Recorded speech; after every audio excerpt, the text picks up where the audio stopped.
ये किसानों की कमी है। उनको यही बात समझने की जरूरत है कि अगर आपकी जमीन आज 100 रुपए की जो जमीन है, उदाहरण के लिए 100 रुपए की जो जमीन है वो बंजर पड़ी हुई है या कि कोई प्रयोजन नहीं है, आप उसमें से अगर रास्ता बनवा दिया तो वो तो रोड बन गई, रास्ते से लग गई। तो जो 10 रुपए की 100 रुपए की जमीन थी अब 1000 रुपए बिस्वा चलेगा, बीघा एकड़ चलेगा। एक उदाहरण के लिए बात। आप ऐसे मुंह में फंसे रहे तो मैं तो रास्ता नहीं देता, लेके चले जाओगे क्या?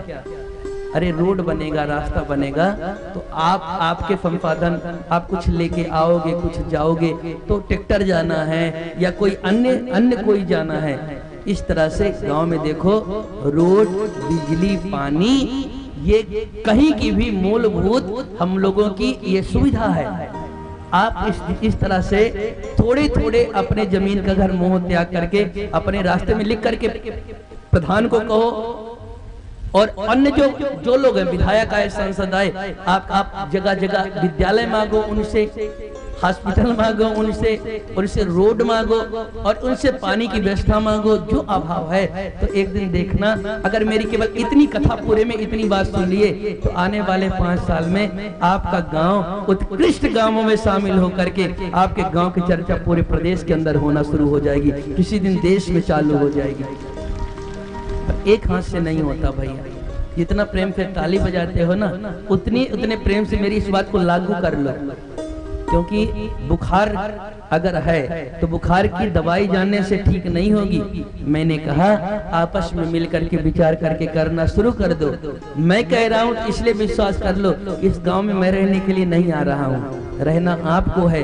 इंसान आप बनेंगे, समाज में आपकी छवि बढ़ेगी, जमीन की कीमत आपकी बढ़ेगी, रोजगार आपको अच्छा मिलेगा और इंसान आप अच्छे बनेंगे। मेरे लिए नहीं, अपने ऊपर दया करके ये काम कर लो ताकि आपका कल्याण हो सके।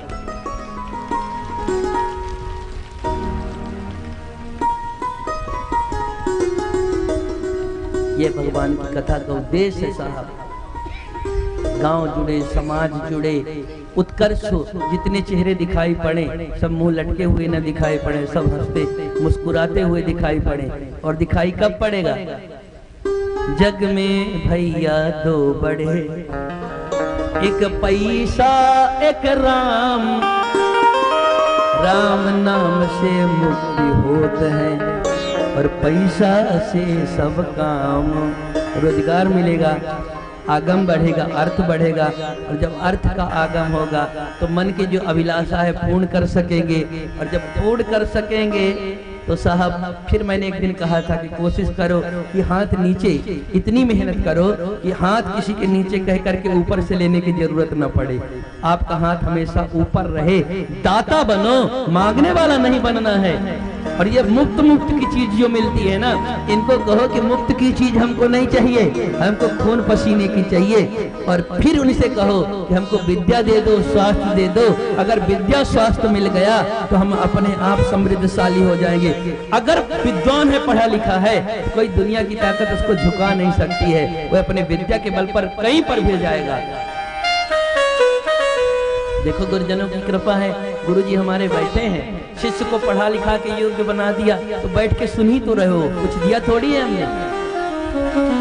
अरे कोई देश का विधायक आएगा, मंत्री आएगा, प्रधानमंत्री आएगा, प्रधानमंत्री एक देश का होगा, मंत्री एक प्रदेश का होगा। स्वदेशे पूज्यते राजा, राजा अगर कोई होगा तो उसकी पूजा उसके देश में होगी, पर विद्वान सर्वत्र पूज्यते। आपका बेटा और बेटी विद्वान हो जाएगा, दुनिया के किसी कोने पर जाएगा, उसकी हर दुनिया में हर जगह पूजा होती रहेगी। इसलिए बेटा बेटी को पढ़ा करके विद्वान बनाओ। और जिन लोगों ने पढ़ाया है, कल यहाँ पर कोई भाई आए थे, आज है कि नहीं होंगे ही, तमिलनाडु, यहाँ का कोई बेटा तमिलनाडु में जाकर रह रहा है। हमारे देश के लोग अमेरिका में, रूस में, चीन में, कोरिया में, कनाडा में बड़े बड़े डॉक्टर हैं, इंजीनियर हैं, बड़े बड़े प्रोफेसर हैं, बड़े बड़े यूनिवर्सिटी को पढ़ाते हैं। किसके बल पर? सिर्फ विद्या के बल पर उन्होंने अपने अधिकार को जाना क्या कर सकते हैं। तो आप अपने मेहनत के साथ में अपने बेटा बेटी के उत्तम शिक्षा का प्रबंध भी करते रहें तो निश्चित तौर पर एक दिन ऐसा आएगा कि हम सब अपने देश को अपने अनुसार चलाएंगे। कोई आकर के ये नहीं बताएगा कि ये करना है ये नहीं करना है। और ये बात कौन बताएगा जानते हो, कौन बता सकता है? इस बात को चंद्रांशु महाराज ही बता सकते हैं, क्योंकि न तो चुनाव लड़ना है न वोट मांगना है। तो सच्चाई बात बताने में कोई प्रॉब्लम नहीं, इसलिए मैं बता देता हूं आपको, ये है सच्चाई। क्या करना है? अपने अधिकार को समझना है और अपने अधिकार को समझ करके बेटा बेटी को उचित शिक्षा का दान देना है और शिक्षा का दान दे करके फिर गांव को उत्कृष्ट ग्राम गौरव का ये कार्यक्रम, ग्राम गौरव उत्सव चल रहा है, तो ये गांव का नाम जब कोई भी आए तो एक बार आपके गांव का नाम आए तो लोगों को लगना चाहिए गांव का संरचना ऐसी होनी चाहिए। बस ये करके दुनिया को दिखा दो ताकि आपके चारों तरफ जय जय होती रहे। भगवान यही करने के लिए तो आए थे, प्रकृति संरक्षण, गरीब मजलूमों का साथ सहारा। आजकल के लोग क्या करते हैं, अगर कोई परेशान है पीड़ित है उसकी मदद नहीं करते। क्यों नहीं करते? क्योंकि जो पीड़ा दे रहा है वो कोई बाहुबली है, कोई ताकतवर है, नेता है, अभिनेता है, मदद नहीं करते। ये मेरे यहाँ का ये वैशिष्ट नहीं था। भगवान राम चाहते उनकी पत्नी का हरण हो गया था, रावण ने हरण किया था, तो उनको अगर स्वार्थ के साथ आते तो उनको हाथ मिलाना चाहिए था बाली के साथ में। बाली साथ मिलाते, 6 महीने तक रावण को अपनी कांख में दाब के रखा था। बाली मित्र बनता तो एक दिन में सीता को वापस ला करके भगवान राम को दे देता। अगर संधि करना होता तो रावण से जाकर के मिलके कह देते मेरी पत्नी को दे दो, पर उसके ही भाई विभीषण को साथ में लेकर के आए। हमारे यहाँ किसी अधर्मी के अधर्म को देख करके झुकने की परंपरा नहीं थी, किसी पापी अत्याचारी के साथ हाथ मिलाने की और उसके भय से भयाक्रांत होकर के संरक्षण देने की परंपरा नहीं रही। भगवान ने उस कमजोर सुग्रीव को उठाया जिसके साथ में न्याय था, जो दोष मुक्त था, और उस विभीषण जो त्रस्त था, रावण के अत्याचार से परेशान होकर के छोड़ करके आया था, उस सुग्रीव को मित्र बनाया, उस विभीषण को सखा बना करके भगवान ने बाली का वध करके, रावण का वध करके उन्होंने साबित कर दिया कि सत्य जहां है वहां भगवान राम है और जहां सत्य है वहां देश भारत खड़ा होता है। अन्याय अधर्म के साथ में मेरा देश कभी नहीं खड़ा होता।